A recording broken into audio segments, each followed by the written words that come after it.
It's so important to focus on your personal branding. And that is what social media is such a powerful tool for, because it allows us to show the world who we are, what our brand is, what we stand for.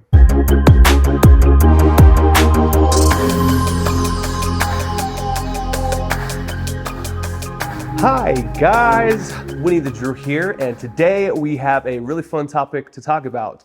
I'm super excited about this one because this is going to make a huge difference in all of the lives of the artists who see this, because this is a big problem area that I see in a lot of tattoo artists' lives.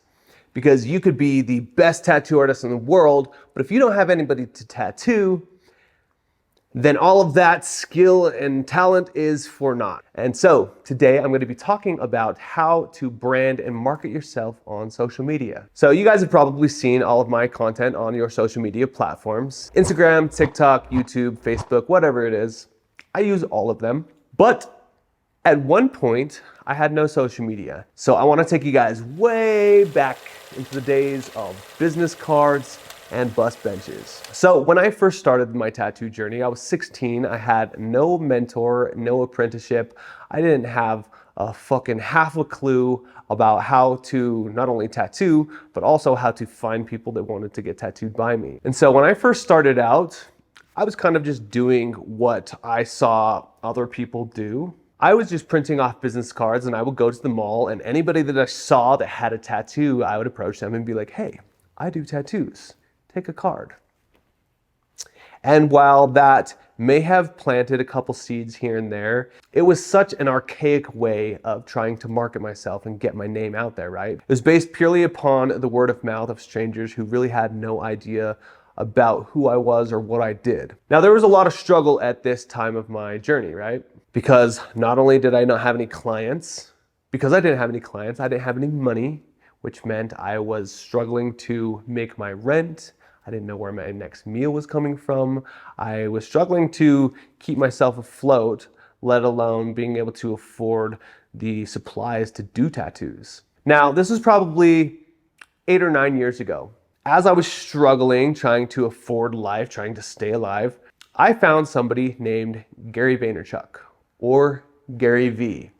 Now, finding Gary V changed my life, because at this time, like I said, I didn't have any social media. I was doing things the old school way, trying to pass out business cards, trying to just rely on my friends to tell people.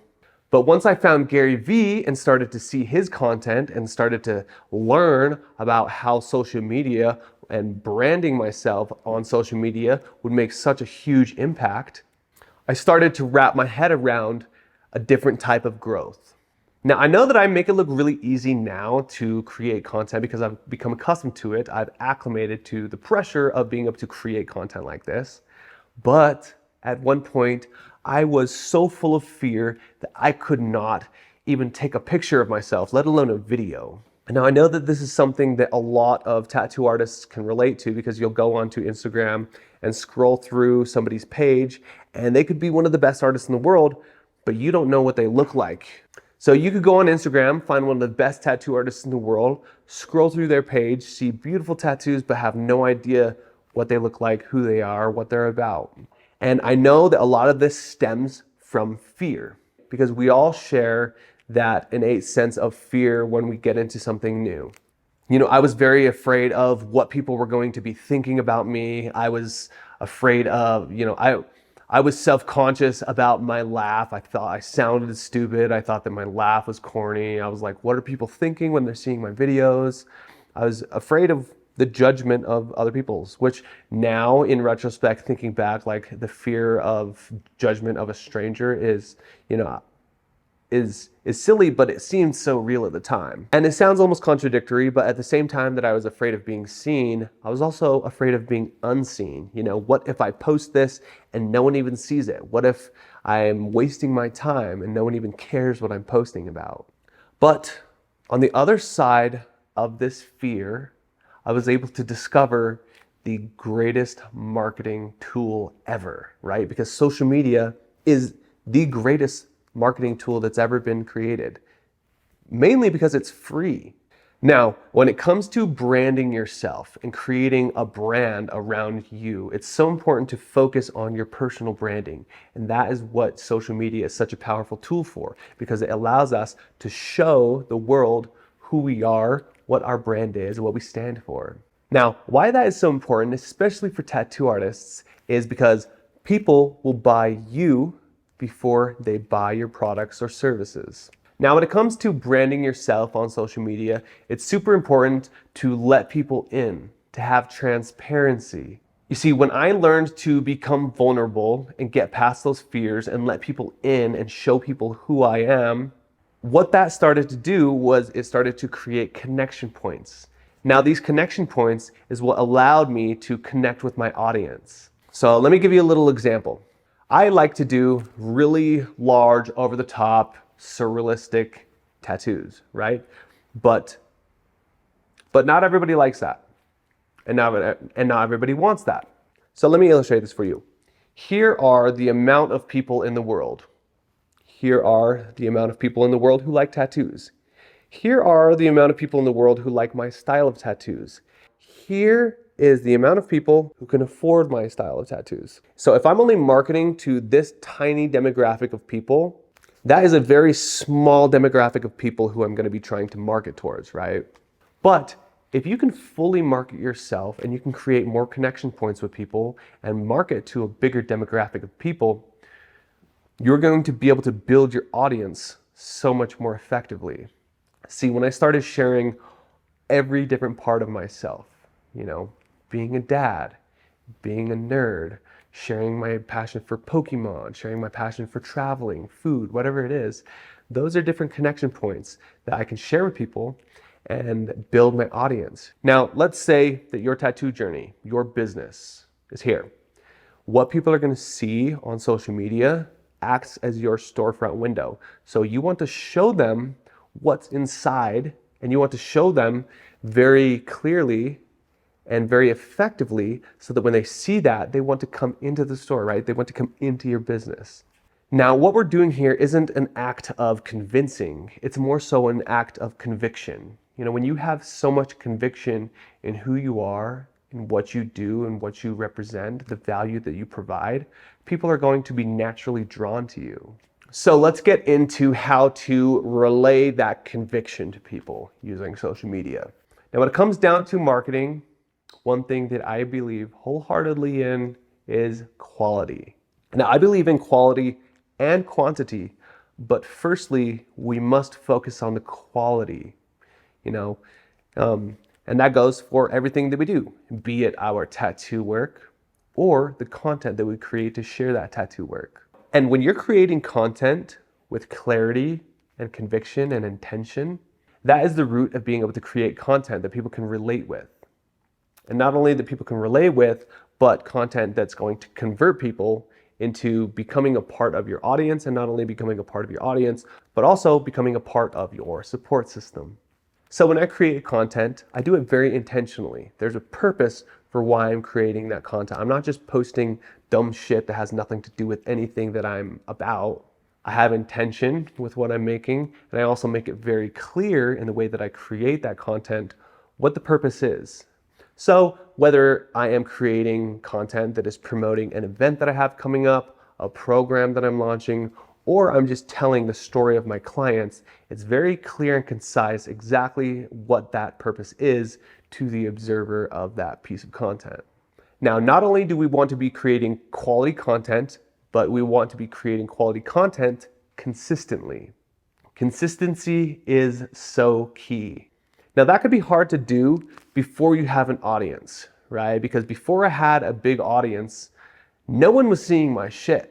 I was creating content daily. I was pumping content out, and no one was seeing my shit.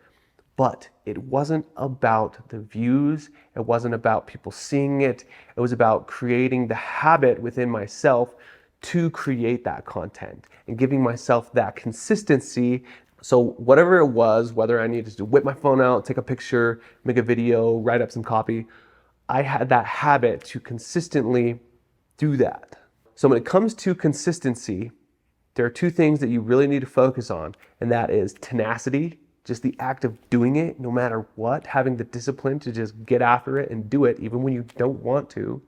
And also patience. You need to be patient because like I said, at first, if you guys don't have an audience yet and you're just like making this content, it's gonna feel like you're doing it for fucking nothing, but it's not for nothing. There is so much purpose and so much importance in doing this because like I said at the beginning of this video, social media is the greatest marketing tool ever created, and we need to use it, and you need to consistently use it if you want to get the results, because at the end of the day, this is a numbers game. The more work that you put into it, the more results you're going to get. The results that you're looking for is completely predicated upon your willingness to put in the work to get those results. Be patient, be disciplined, be tenacious, and just be consistent and make the content, post the content, give yourself that habit of putting your stuff out there. And not only your work, but parts of yourself. Be vulnerable in the way that you share who you are with your audience. So now that I've given you guys a couple of things to do, to focus on, let me give you guys a couple of things to not do. These are things that will completely fuck up the entire program and kill what you're trying to build. First thing to not do, and anytime I see someone do this, I cringe so hard inside because it's fucking crazy, but do not buy fake followers.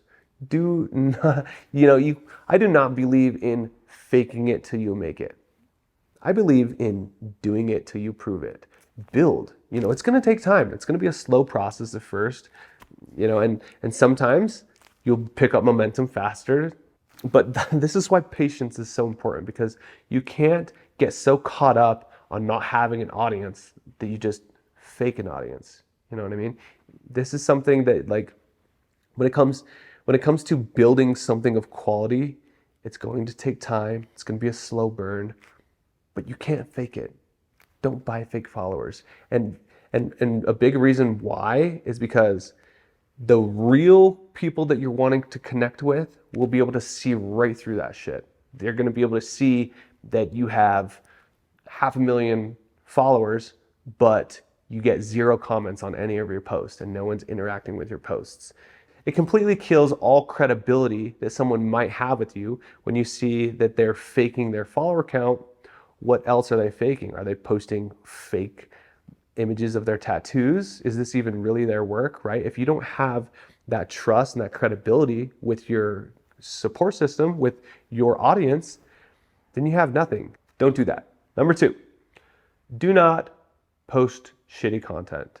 I post very positive and uplifting content because that is the value that I want to provide to people. So don't post things just to post. If when I see and because I create quality content, I also like to consume quality content. So if I ever follow someone and they just post some negative bullshit, I'm real quick to unfollow them, and I know a lot of people are. So if you're posting dumb shit that has no relevance to what you're doing or what you're trying to build, the people that you're trying to connect with and build that audience out of, if they see that, they're gonna unfollow you real quick too. And thirdly, finally, and most importantly, do not quit. I know that it can be discouraging when nobody sees your stuff. I know that when you're building something of substance and you're actually putting a lot of work and dedication into creating really good content and then no one sees it, it can get to your head, it can get rough, it can get discouraging, but do not falter and do not back down and do not quit, because it's not about the numbers. It is a numbers game as far as making enough content, but it's not a numbers game on the receiving end of people who are receiving this content and who's watching it. The follower count, the view count, the likes, all that shit doesn't even matter. I personally cannot even see anyone's likes or anyone's following count or anything on my social medias because I don't let that distract me. It's not about the followers, it's not about the likes, it's not about any of that. That stuff matters as far as analytics and metrics goes, but at the root of creating content, that shit doesn't matter.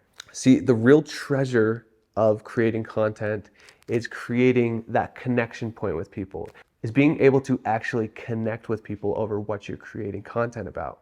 And so when you're in the building phase and you may get discouraged, just don't quit. Just keep posting no matter what. Keep creating that quality content. And I promise you, the habit of being able to do that will put you in the right position to blow up when the time is right.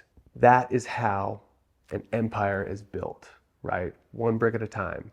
But the most important thing that you have to do is just keep doing it. You have to be disciplined in just keeping it going. So there's a little bit of insight on how to use social media to market and brand yourself. And for now, I just want to say thank you guys so much for watching, and I will see you guys next time.